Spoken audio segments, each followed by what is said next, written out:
Hi guys, మేమైతే ఇక్కడ water స్పోర్ట్స్కి వచ్చామని చెప్పాం కదా. ఇక్కడైతే మా ఫ్రెండ్స్ అయితే ఇక్కడ ఈ గేమ్ అయితే ఆడుతున్నారనమాట. 4 మెంబర్స్ అలవ్. సో వాళ్ళు నలుగురు ఆడుతున్నారు, నేను వీడియో తీస్తున్నాను.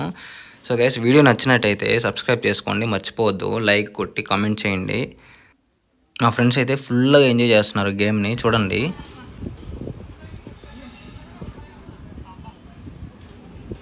కానీ రా, టైం అయిపోతుంది.